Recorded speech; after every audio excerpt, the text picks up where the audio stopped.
ہجری کا واقعہ 1000 کی تعداد تھی میرے آقا کریم صلی اللہ علیہ وسلم کے ساتھ، اور 1000 کی تعداد میں سے بھی 300 منافقین تھے جو ہیلے بہانے لگا کے نکل گئے تھے۔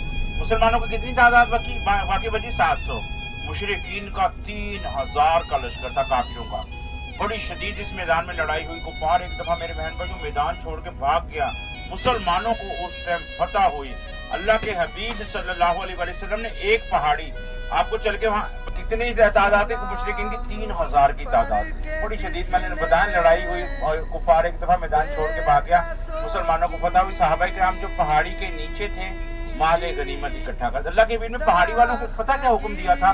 لڑائی میں فتح ہو یہاں شکست، ہار ہو یا جیت، آپ لوگوں نے اس مقام کو پہاڑی کو چھوڑنا نہیں، کچھ بھی ہو جائے۔ اب لڑائی بڑی شدید ہوئی، کفار میدان چھوڑ کے بھاگا، مسلمانوں کو اس ٹائم فتح ہوئی۔ 28 یا اس سے زیادہ لوگ سیدنا امیر حمزہ نے قتل کیے تھے، اور کفار ایک دفعہ میدان چھوڑ کے بھاگ گیا، اور اللہ کے حبیب صلی اللہ علیہ وسلم نے پہاڑی والوں سے حکم دیا تھا کہ نیچے نہیں آنا۔ اب جنہوں جب دیکھا ان کے ساتھیوں نے مال غنیمت اکٹھا کر رہے ہیں، مال غنیمت میرے بہنوں میں جو کیا ہے، تیریں، تلواریں، جنگی گھوڑ، جنگی لباس، ایسی چیزیں اکٹھی کر رہے تھے۔ جب پہاڑی والوں نے دیکھا نیچے تو بڑے خوش ہو گئے کہ ہمیں فتح ہو گئی ہے، ان کے ذہنوں سے یہ بات بالکل نکل گئی کہ اللہ کے حبیب نے ہمیں کیا حکم دیا تھا، ان کے ذہنوں میں یہ بات بیٹھ گئی کہ ہمیں فتح ہو گئی ہے۔ یہ تھوڑے تھوڑے کر کے جبل رمات پہاڑی سے نیچے اترنا شروع ہو گئے۔ 50 میں سے 40 نیچے آ کے فقط کتنے اوپر بچے؟ 10۔ کفار کا ایک دستہ جس کے اس ٹائم سپاہ سالار تھے خالد بن ولید، اکرمہ بن ابو جہل، جو بھی مسلمان نہیں ہوئے تھے، ایمان نہیں لے کے آئے تھے، میرے بہن بھائیوں 200 کی فوج شکست کھا کے ان کے ساتھ واپس جا رہی تھی، ریٹرن جا رہی تھی۔ جب انہوں نے پلٹ کے دیکھا پہاڑی کو خالی، 10 صحابہ کرام کو دیکھا، انہوں نے پیچھے سے آ کے دوبارہ مسلمانوں پہ حملہ کر دیا۔ 10 صحابہ کرام جو کھڑے تھے انہیں شہید کر دیا، اوپر سے تیر اندازی کی، پہاڑی کے نیچے آئے۔ اچانک حملے کے سبب یہاں پہ مسلمانوں کا بہت زیادہ نقصان ہوا، ہمارے 70 صحابہ کرام یہاں پہ شہید ہوئے، جن میں حضور صلی اللہ علیہ وسلم کے لاڈلے اور پیارے چچا سید الشہداء سیدنا امیر طیبہ امیر حمزہ رضی اللہ تعالیٰ عنہ نے بھی شہادت پائی۔ حضرت مصعب بن عمیر، عبداللہ بن جاحش، عبداللہ بن جبیر، عثمان بن شمسان، حضرت غسیل الملائکہ حضرت سیدنا حنظلہ رضی اللہ تعالیٰ عنہ، اسی طرح ہمارے 70 صحابہ کرام یہاں پہ شہید ہوئے۔ حضور نبی کریم صلی اللہ علیہ وآلہ وسلم کا میرے بہنوں بھائیوں مبارک چہرہ اس قدر شدید زخمی تھا کہ جنگی کھول کی لوہے کی کیلیں میرے آقا کے ہونٹوں اور گالوں کے اندر دھس گئی تھی، اتنا گہرا زخم ہمارے آقا کے مبارک چہرے پہ آیا۔ پھر صحابہ کرام آپ کو جبل احد پہاڑ، یہ مبارک پہاڑ جبل احد ہے، جو بڑا پہاڑ ہم نے دیکھا، اس کے دامن میں لے کے آئے۔ اس مقام پہ حضور صلی اللہ علیہ وآلہ وسلم کی برہم پٹی سیدہ فاطمہ الزہرا رضی اللہ تعالیٰ عنہا نے کی، جس پتھر کے ساتھ میرے آقا نے ٹیک لگائی، اللہ کے حکم سے یہ پتھر بھی آقا کے لیے موم کی طرح نرم ہو گیا۔ ہمارے آقا کے مبارک سر کا نشان آج بھی جبل احد پہاڑ کے دامن میں موجود ہے۔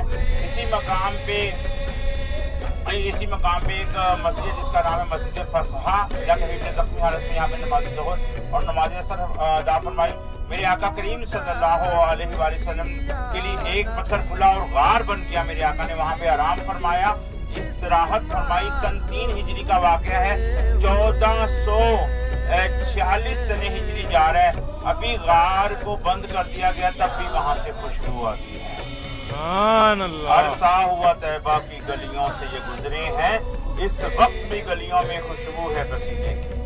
اسی مقام پہ ایک اللہ کے نبی صلی اللہ علیہ وسلم کی چچا کی شہادت ہوئی، سیدنا امیر حمزہ رضی اللہ تعالیٰ عنہ کی شہادت کا واقعہ اس طرح ہے۔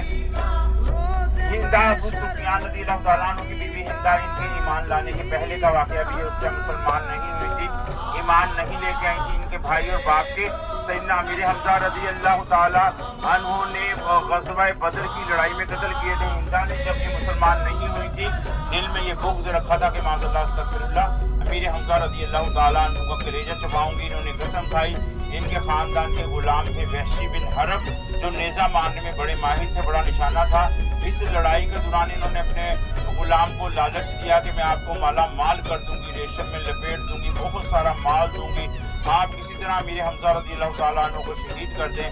یہ ویسی بن حرب لالچ میں آ گئے، انہوں نے جبل رمات پہاڑی کے پیچھے چھپ کے سیدنا امیر حمزہ رضی اللہ تعالیٰ عنہ کا نشانہ لیا اور نیزے کا وار کیا جو سیدھا آپ کے نافیہ دل پہ نیزہ سیدھا آپ کے صلی اللہ علیہ وآلہ وسلم کے چچا کے نیزہ نافیہ دل پہ نیزہ لگا جس کی تاب نہ لا سکے، شہادت پائی، یہاں تک کہ ہندا نے آپ کا سینہ مبارک چیر دیا، کلیجہ مبارک نکالا، نکلنا چاہا لیکن نکلا نہ گیا، یہاں تک کہ مبارک چہرے کا مسئلہ کیا گیا، ناک کان تک کاٹے گئے۔ جب میرے آقا کو اپنے چچا کی شہادت کی خبر ملی، میرے بہن بھائیو، اس ٹائم میرے آقا بہت روئے، اتنا روئے کہ رو رو کے ہچکیاں بند گئیں۔ عبداللہ ابن مسعود رضی اللہ تعالیٰ عنہ بیان کرتے ہیں کہ اللہ کی قسم میں نے اپنے آقا کو اتنا روتے کبھی نہ دیکھا جتنا آپ اپنے چچا سید الشہداء سیدنا امیر حمزہ رضی اللہ تعالیٰ عنہ کی شہادت پہ روئے اور رو رو کے یہ فرما رہے تھے، اے حمزہ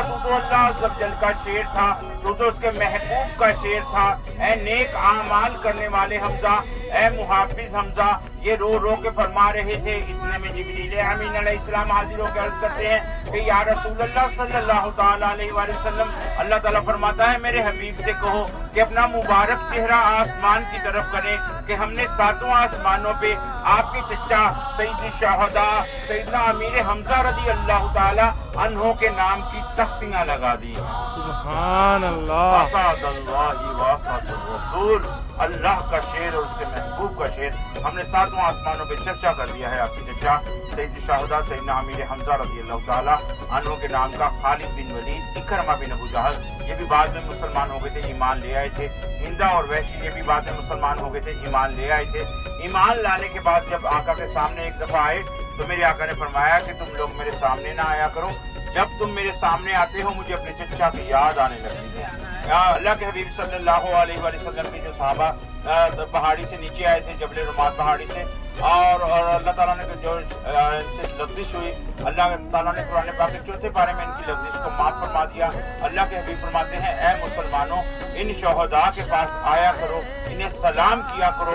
پھر فرماتے ہیں خدا کی قسم قیامت تک ہر آنے والے کے سلام کا جواب دیتے رہے۔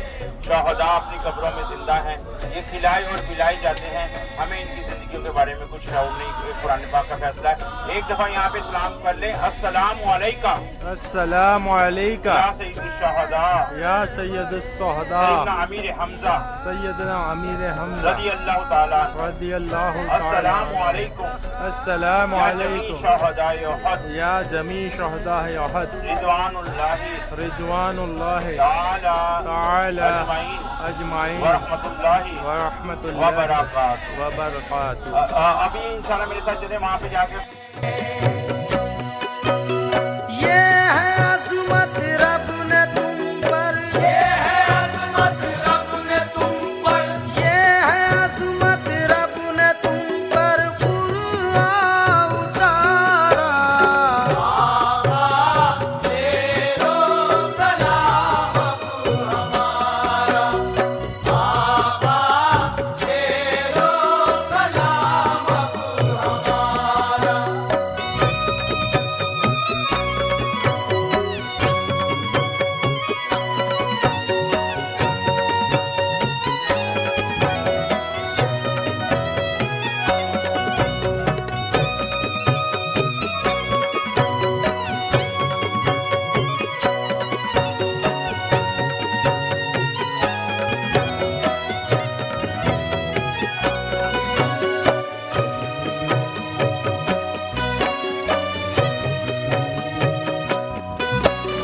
دن رات روتی ہے یہ امت تمہارے لیے۔ الحمدللہ اس ٹائم ہمارا رہبر ٹور کہاں پہنچا ہے؟ سید الشہداء کے خدموں میں پہنچا ہے۔ اللہ تعالیٰ ہمارا سفر قبول فرمائے اور ہمارے لیے سفر میں آسانیاں پیدا فرمائے، جنتی پہاڑ بھی ہمارے سامنے ہیں۔ تو میرے بہن بھائیوں، میں عرض کر رہا تھا کہ یہ پہاڑ کے بارے میں نے 2-3 دفعہ آپ کو بتایا کہ یہ جنتی ہے۔ کیا بتایا اس کے بارے میں؟ اس کے بارے میں اللہ کے حبیب کا فرمان ہے، ھذا احد جبل یحبنا ونحبہ، کہ یہ جبل احد ہم سے محبت رکھتا ہے، ہم اس سے محبت رکھتے ہیں، بروز قیامت یہ جنتی دروازوں پر ہوگا۔